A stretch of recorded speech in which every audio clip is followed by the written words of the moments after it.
everyone. Hopefully this is going to work better than last night.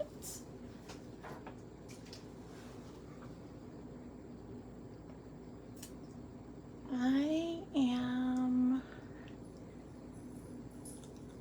going to...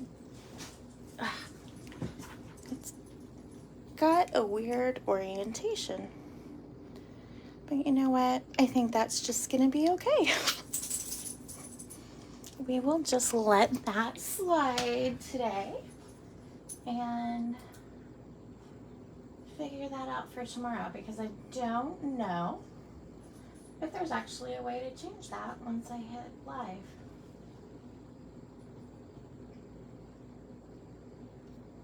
So, I hope everyone is doing well. Did you start stitching last night?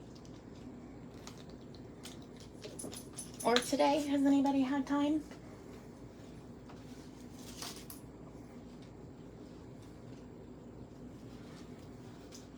To do one more thing. I need to make sure that I share this in the group.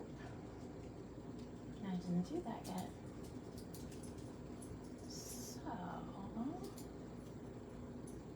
Allison Stitch, that's great. That is great. That's the goal, right?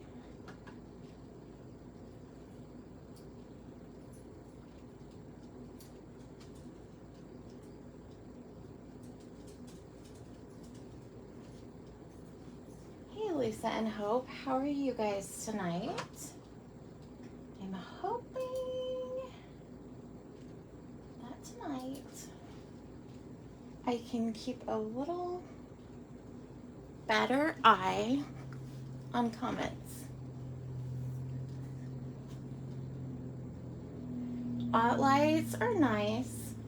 Oh, listen, I will admit, well, I should take a photo, but of course I can't take a photo because I don't have my phone in my hands because it is on the tripod, and my dog is normally completely silent and just now thinks that we need to play fetch.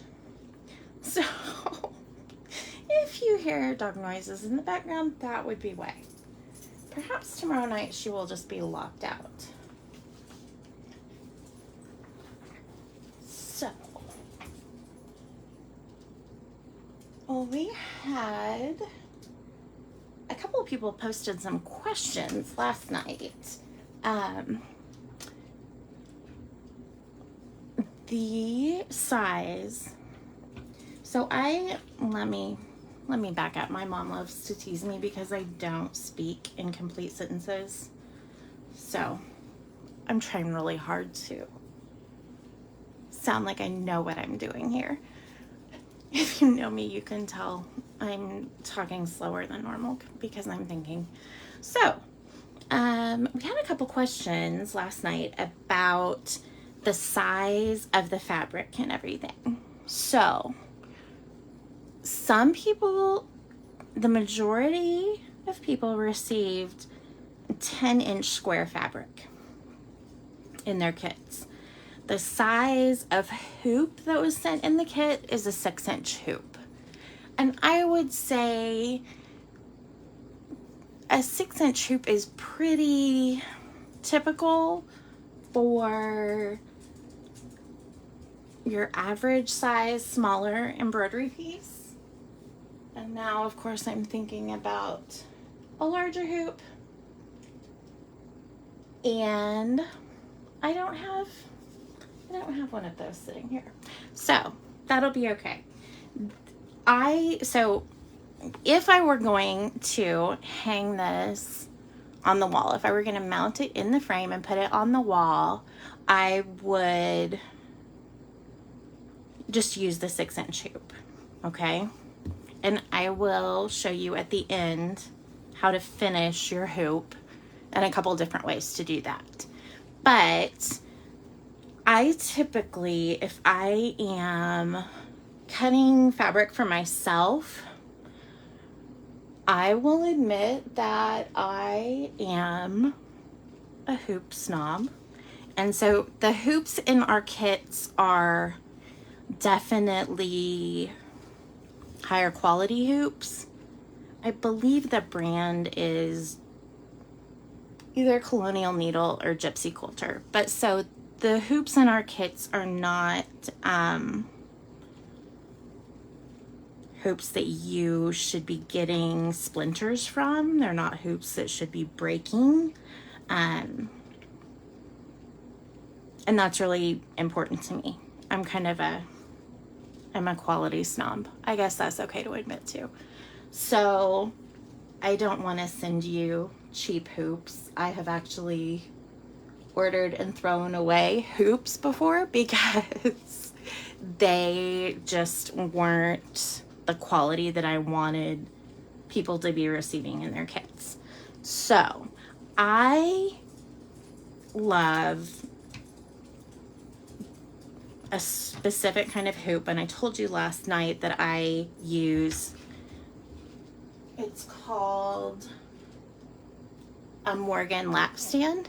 And part of the reason I really like it is because it has a little notch in the side, so you can get a really tight grip on your fabric. I'm definitely someone that likes to have the fabric really tight, and other people might not, and that's okay. There are people who don't use hoops at all. I just know for myself, as someone who does do a lot of stitching and also likes to not have sore hands, I really like these hoops. So Mom the other day told me that she makes me laugh so much. She's forever telling me all these different things, like the embroidery needles that I typically would put in kits are too hard to thread. And we were discussing needles that go in kits today because we're launching quite a few different kits coming up. And she's like, well, I don't even know if the needle that I used, that I said that I was too small in, I don't even know if that was an embroidery needle or not. And I was like, are you kidding me, Mom? And that's, God bless her, I love her dearly. So that's Mom, and she will make comments about stuff like that. She's definitely the quilter in our relationship. I mean, I quilt too. I love to go crazy with my sewing machine, but I don't do it as much as Mom prefers. So she definitely does that a lot more. Last night we learned the running stitch, and tonight we're going to do the backstitch. If you are already a stitcher and already know these things, don't give up on us yet. We will get to a few more detailed stitches later, but the backstitch is called that partly because you're going backwards. So you're going to bring your needle up, and it is slightly misleading because your first stitch, you're going to move, it's going to be in about the length that you want your stitch to be.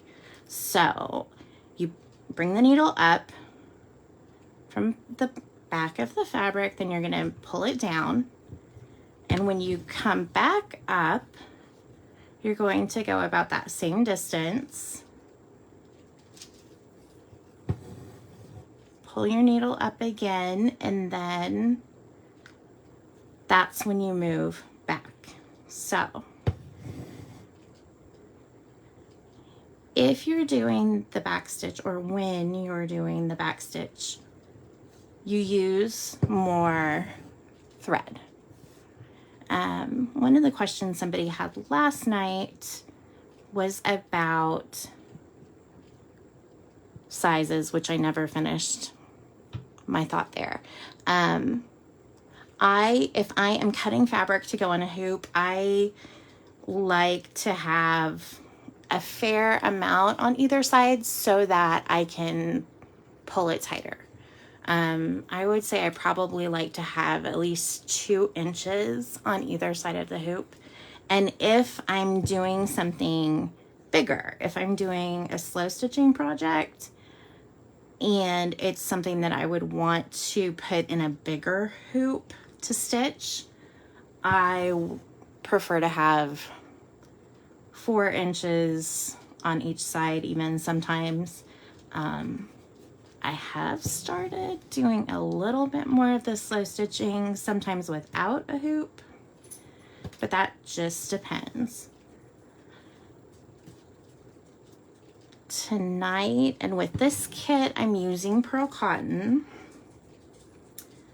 I prefer Wonderfill pearl cotton in size 8. It's called Eleganza, and the majority of you received Eleganza in your kits. We did have to substitute after it was not possible to get more of the colors that we needed in America in time for kits, because you all kind of blew me away with the level of interest in the kit. So I wasn't quite prepared for that, which is great. I'm so thankful, and it's been quite the pleasant surprise. So Wonderfill is a Canadian company, and that means you can't get it in a week. It typically takes a little bit longer. And if you've looked at our website, you will see that, oh my goodness, the Wonderfill stock is sad. But that's largely because I had to rob all of my shelves when we needed to make additional kits. So I used just about every color that I could for the kits. And we did substitute only on the kits that we actually made it very clear that we did have to substitute, and use Presencia, which is another brand of pearl cotton, the same size, but being the quality snob or the thread snob, I guess, I really prefer Wonderfill. And I also prefer variegated. So Wonderfill comes in all these different crazy color combinations that I just love them. They look great. So this is my favorite one, and I think it's called Bouncy House, but it's got just all the different fun colors. It gives a lot of depth to your stitching without requiring additional effort on your part.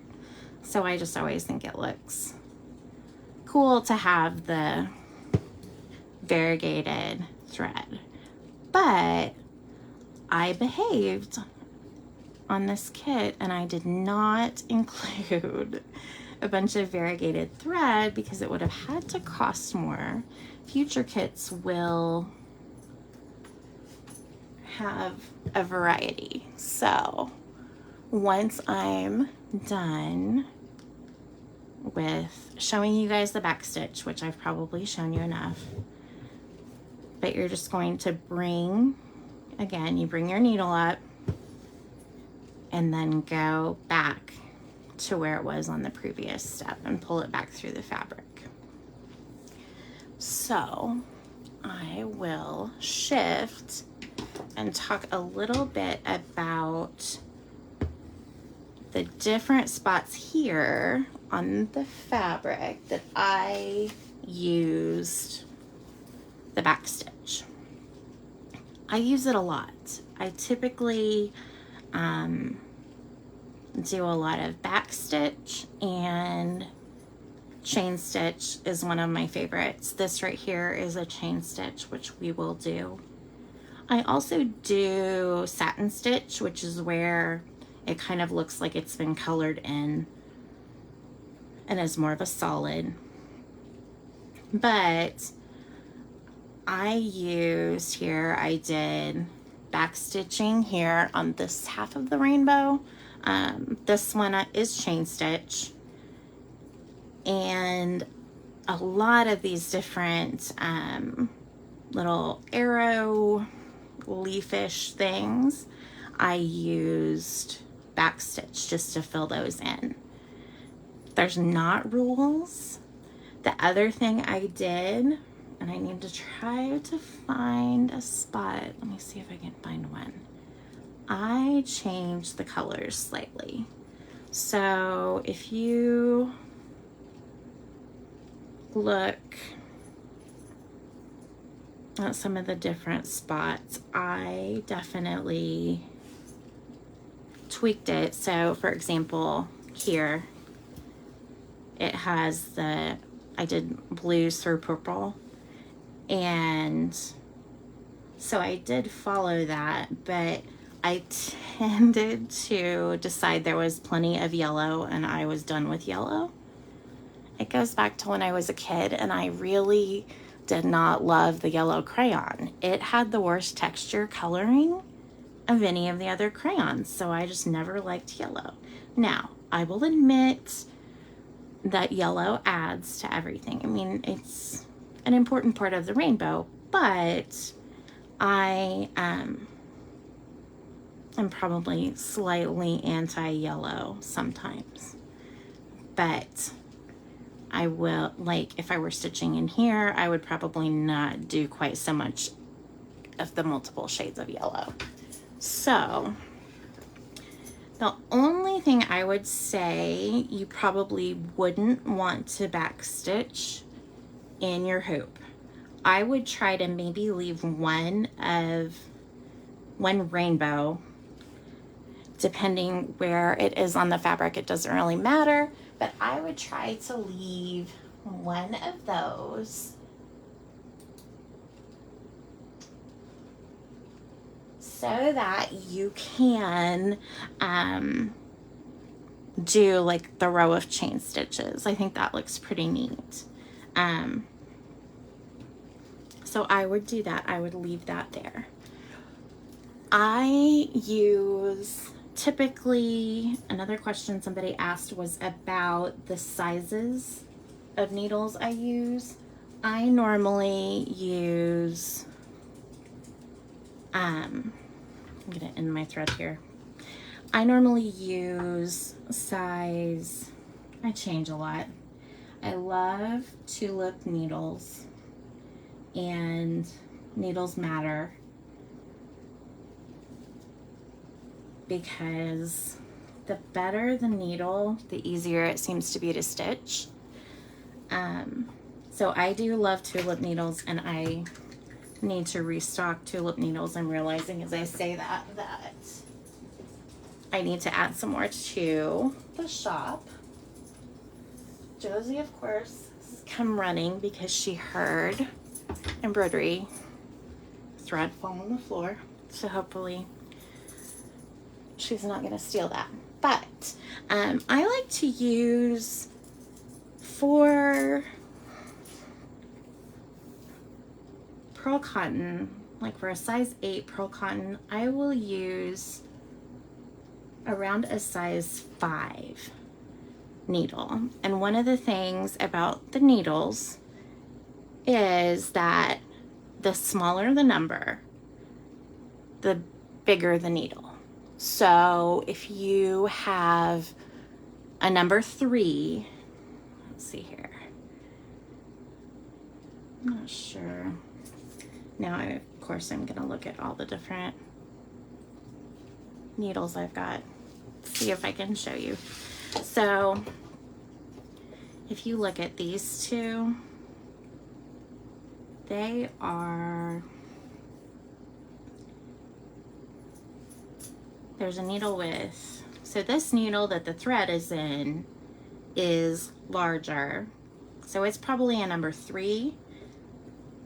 And then this needle right here that has, I don't know if you can see this in the video, but it has the gold tip. It is going to be probably closer to a size 4. And then if you, I tend to have the same size of needle in my pin cushions. Here's one that is a 6. I know that's a 6 because I'm using it on next month's project, and next month I am using embroidery floss. I like to use the smallest needle that will go through the fabric comfortably. So I end out using a lot of 5s and 6s.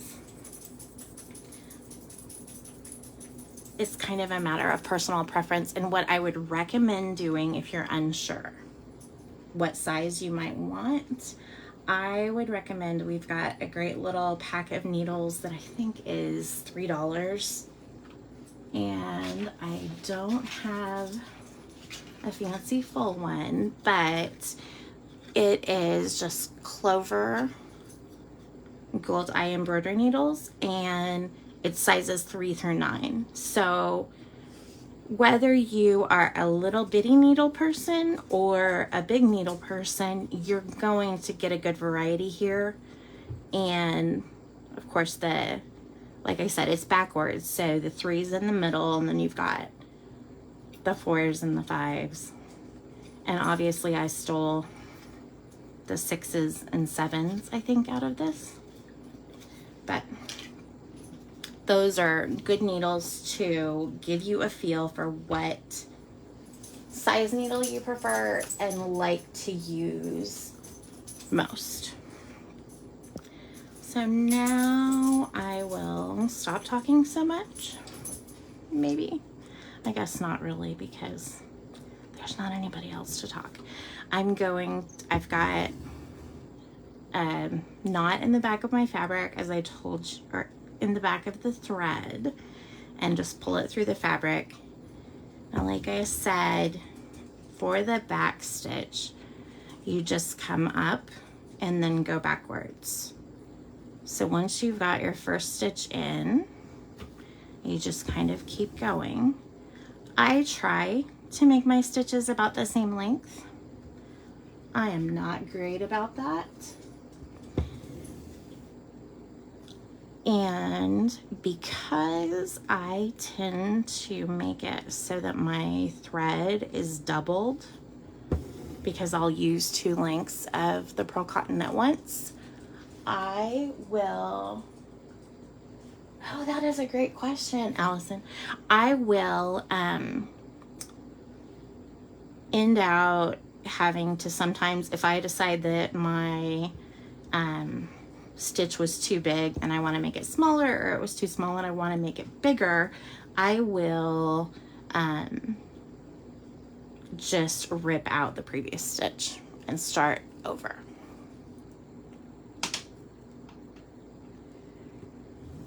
Okay, Allison, the rubber dots that are in the kit, that is something that I don't necessarily end up using as much for the more basic stitches, but especially when we get into chain stitches and French knots and some of the different, oh my goodness, there's a barking dog. Sorry about that, guys. Once you get into, hey, you're good, Joes, you're good. Once you get into the more stitches that require a little bit more grip on your needle, the dots I use them, and I use 3 at a time. They're called Needle Grip It, and I put one here, and one here. And if you were to take my fingers and look really close, my hands are super dry because I stitch a lot. I stitch more than normal people because it's my job, and because I don't have a husband, so I don't have somebody. Well, anywho, we're not going to get into that tonight, but I have calluses on my fingers, and if you get going stitching, you will also develop those, but especially in the beginning, I really like to have the Needle Grip It, and it's just very helpful when you're trying to get a good grip on your needle. It can make all the difference in the world. So I would recommend, as you try it, I would try it on either your middle finger and your thumb or your pointer finger and your thumb. And I've been experimenting with several different types of things. A lot of times when I am slow stitching, I will use, and I don't have them in here. Oh, I do. I have one, except it's too big. I'll use kind of a gripper thimble, which this is a good one for my thumb, and that way I can get a better grip on the needle and not hurt my hand so much. Alicia, as far as deciding what stitches go where, this is when we remember that there aren't rules, and that really you can do just about anything. I will post a picture in the group of a real close-up of this so you can see what I've done, but for the most part, you can really kind of do any of it anywhere. Here's actually an example where I decided I did not need yellow, and I used aqua instead of the yellow. But I would just kind of remember, as you're doing it, start in the middle, pick where you're going to start and go from there. So either of these would be a good spot to start, just because you've got your running stitches, and then you can, I find looking at this fabric, it is so different in so many different places. So I was thinking, oh, those little rainbows would be perfect, but then they're not all running stitches, so maybe not. Anywho, just start and do one, start with your running stitch, do some of that, and when you feel like you're ready to try the back stitch, move on to that one. And I typically, okay, this is sad, I've got multiple pin cushions, and these both are not full. So I've got 9 million needles in them, and I typically will thread a bunch of needles. So I'll go through and sit down. I would thread probably 2 or 3 needles with each color, so that I've got all of them just right there ready to use. And that way, when I finish this row of backstitch, it's not a big deal to just swap the colors out. I just would go ahead and flip, and I need to show you that too, don't I? I would flip my hoop over and then just end the thread. And again, that's another situation where I do not know if there are super specific embroidery police rules, I will just show you what I do. So when it is time to end your thread, you're just going to go, and I will just pull it, and I'm hoping, yeah, you guys can see that. So I'm hoping that shows. I just slide the needle through, and frequently I won't end the thread until there's one needle length of thread left. And so I just weave it back through the stitching a couple times until I think it's not going to unravel, and then I just trim it. So that is how I do that. Other questions right now? If there are other questions, definitely comment and ask, and I will make sure to get those answered tonight and tomorrow. I'll make sure, try to check a little more frequently on Facebook and make sure I'm getting you guys answers.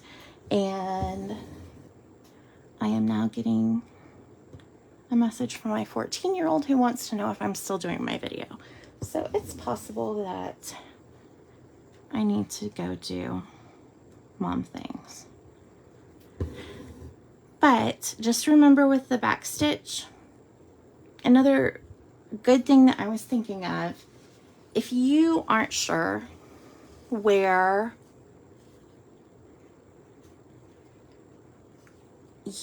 if you're not sure about your back stitch and you're nervous, move your hoop to another piece of the fabric, or even just stitch a little bit of it without a hoop until you feel like you've got a feel. Just go into a far corner, and in the corner, unless you're gonna do something super fancy, or I don't even know, but just go stitch in a corner and give it a try. You can even just use, like, you could use the selvage of this fabric, just the woven edge, and practice your back stitch. Basically, take a ruler and draw a line on any fabric. I mean, heck, you could do it on an old t-shirt if you wanted to practice there. Just to give you a feel for if you're comfortable yet with the back stitch or not. And that should be good.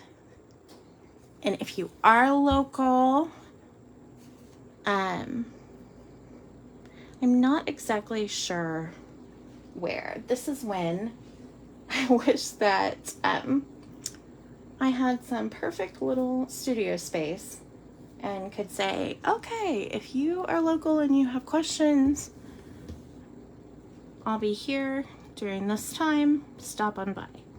But that's not how things are working right now. So if you're local or not and you have a question, shoot me a message and I can send you a little quick video or share a video with everybody so that they can have the same questions answered. And Alicia, you just gotta stitch, girl. Just try it. It's not gonna be, you're not gonna screw it up. And remember that you are focusing on happy stitching and not worrying about other things or being sad or stressed or worrying about why your kid's texting you and maybe it's because his Dexcom isn't working or things like that. So, not a big thing. Just remember that when you've got, hopefully, when you've got a needle and thread in your hands, you will get to the point where you can feel yourself relax. And that would be my hope for each and every one of you, because stitching has truly been a godsend for me, and has been pretty essential probably about the past 3 to 4 years for maintaining my sanity and mental health. I'm not gonna say I'm doing, perfectly every day, but I will say that I am, during some challenging times. Drew, my youngest, is type 1 diabetic, so that is just a whole different ball game of parenting, and it kind of, diagnosis sort of rewinds life to when they're a newborn and you wake up in the morning and they've slept through the night and you're not sure if you think, oh, are they still breathing? And that sounds dramatic, but it's just can be a lot. So there's, I get calls or alarms in the middle of the night that wake me up, and sometimes, especially when he was first diagnosed, there would be times that it wasn't really something where I felt comfortable going to sleep. I felt like I needed to be awake to make sure his numbers were moving in the right direction. And I was getting really grouchy about that until I realized that if I just started stitching, I would just sit in bed and stitch while I was basically waiting, and instead of watching blood sugar numbers, I would stitch and watch a funny show on Netflix, and then I wasn't so grouchy. So that is how stitching kind of saved my sanity. And of course, rainbows never hurt. So I will see you all tomorrow night, and please post if you have any questions. It almost killed me last night to not keep going. So I was trying to just do the stitch that I had taught you, and I just want to start here and work out. So it was really a challenge to not allow myself to just do all the stitches. And so I will be back tomorrow. I'll see you guys tomorrow night at 7. And thank you so much for tuning in. Like I said, let me know if you have any questions. Good night, everybody.